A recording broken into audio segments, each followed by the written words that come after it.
My name is Miss Margaret Lewis. I'm from Oakland, California. I've been an AKA for 25 years.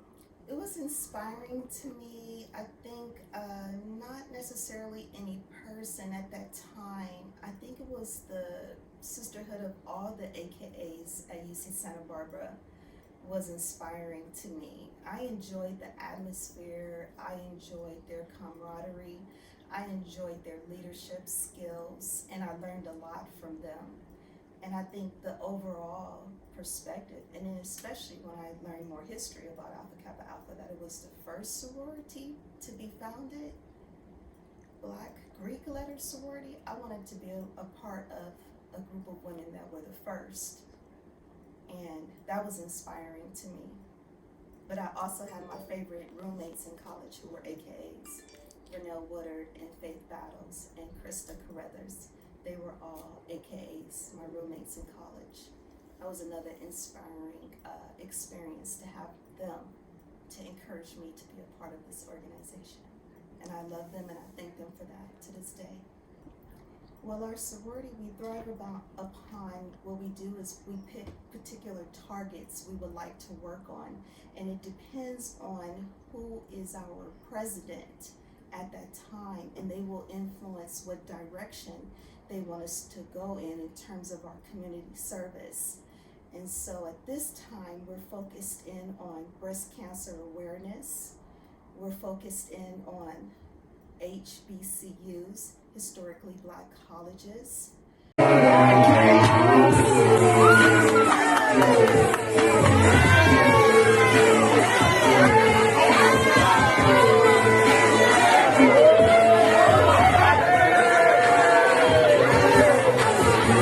Okay, so my name is Jackie Welch. I am also a member of Alpha Kappa Alpha Sorority Incorporated, Palo Alto chapter. I'm extremely excited to say, actually this month, I am preparing to celebrate my 40th anniversary as an Alpha Kappa Alpha woman.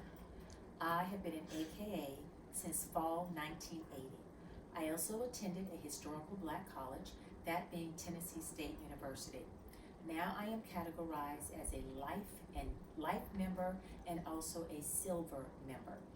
As part of my time in the Rho Delta Omega chapter, I'm really proud to see how our organization, just like most businesses, have also had to pivot. But we've also been very committed to our programming.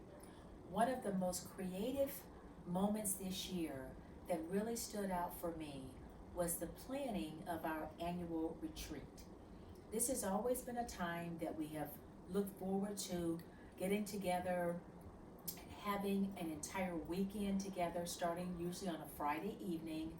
We would primarily identify a place maybe in Santa Cruz, and it was almost like a girls' trip, once again building upon our sisterhood. So we were not going to allow the pandemic to steal that moment of joy for us. So our committee decided to plan a virtual retreat. So on Friday evening, we did a sip and spill the tea, and that was a lot of fun.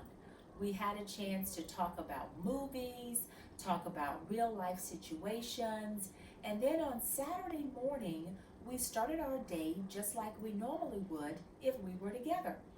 We had a workout in terms of aerobics. We also had a chance to have self-care. We have another sorority member that has an organic farm, and she had sent all of us avocados from her farm in Santa Barbara.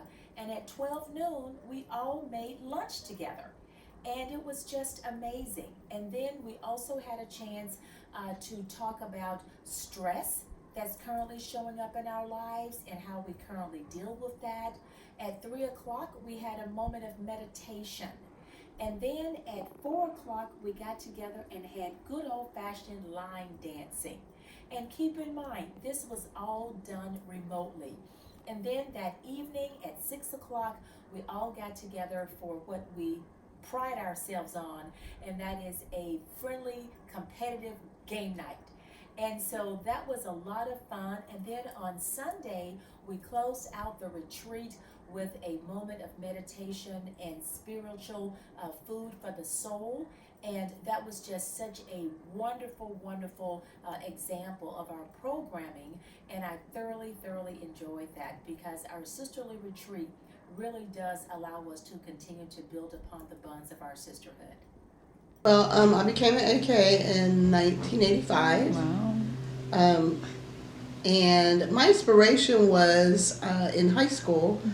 I was cheerleaders with a black group from our city. We had 3 rival high schools, and there were black cheerleaders on each of those high school teams. And so I became friends with this cheerleader group of African American young women. And we went around, we did little camps and performances. And the seniors in that group graduated and went off to college. And we all stayed in touch, and they became AKAs. So I didn't know much about the Greek world, but through their eyes, they shared with me, and I ended up going to the same college, Ball State University in Muncie, Indiana. And they were like, "Oh, you got to be an AKA." And so I was like, "Well, tell me more about this organization." And they're sharing high-level things about the history and our service to all mankind and the community service that we do. And it was just exciting. I knew them. They were very smart, very active in the community, active at the school. And I just wanted to be a part of that. And my relationship with them, of course, was part of that draw. Of course, I saw other sororities and other black Greeks on the college where I was. And I think just I knew them. I knew what Alpha Kappa Alpha stood for in terms of things to their eyes. And that was very, it was something I gravitated towards. And so I initiated and became part of the chapter, Beta Phi chapter in Muncie, Indiana. And a few years ago, we just celebrated our 50th anniversary, and we started the first endowment for other African American women, our undergrad sorors at Ball State University. And that was the first endowment that a black Greek had ever established at Ball State University. So we're really, really excited to be a part of that. Well, first, we're first. When we were established, obviously, black women were not invited into other sororities and organizations at that time, and it was pioneering to establish something of our own.